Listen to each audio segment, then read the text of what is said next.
ముఖ్యమంత్రి జగన్మోహన్ రెడ్డి దెబ్బకి వ్యాపారస్తులందరూ ఇతర రాష్ట్రాలకు వెళ్లిపోయారని, దీంతో రాష్ట్రం ఆర్థిక సంక్షోభంలో కూరుకుపోయిందని మాజీ మంత్రి పొంగూరు నారాయణ విమర్శించారు. బాబు షూరిటీ భవిష్యత్ గ్యారంటీ కార్యక్రమంలో భాగంగా నెల్లూరు నగరం 46వ డివిజన్లో పర్యటించిన ఆయన ఎక్కడికెళ్లినా అనూహ్య స్పందన వస్తుందన్నారు. టీడీపీ హయాంలోనే అన్ని రంగాలు అభివృద్ధి చెందాయని, ప్రజలు తమకు గుర్తు చేయడం సంతోషకరమన్నారు.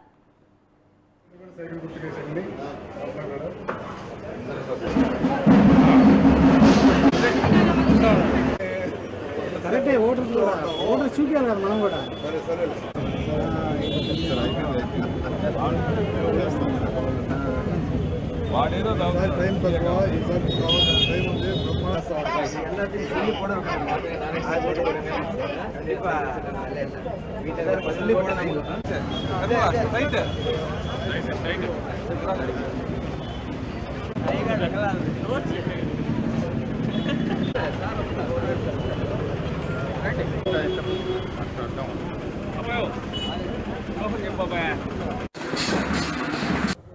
ఇలా అంటే ఆర్థిక వ్యవస్థ కుంగిపోతుంది.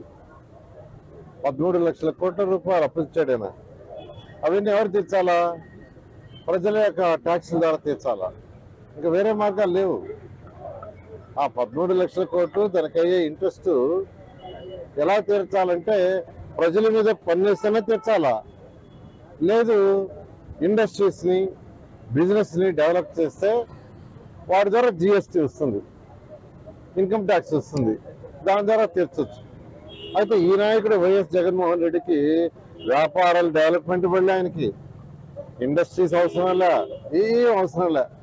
అసలు ఆర్థిక వ్యవస్థ ఎలా ఇంప్రూవ్ చేయాలా, ప్రజల ఆదాయాన్ని ఏ విధంగా రెట్టింపు చేయాలి అనే ఆలోచన లేదు. అందుకని ఈ రాష్ట్రంలో ఉన్న ఇండస్ట్రీస్ బిజినెస్ పీపుల్ అందరూ వెళ్ళిపోయారు హైదరాబాద్ ఒక పక్క, ఇటుపక్క చెన్నై, ఒక పక్క వచ్చి బెంగళూరు, కర్ణాటక. అందరూ వెయిట్ చేస్తున్నారు తెలుగుదేశం ప్రభుత్వం వస్తే మళ్ళా ఇక్కడికి వస్తే ప్రశాంతమైన వాతావరణంలో చేసుకుంటాం. ఇంకోటి వ్యాపారస్తులు కోరుకునేది ప్రశాంతమైన వాతావరణం.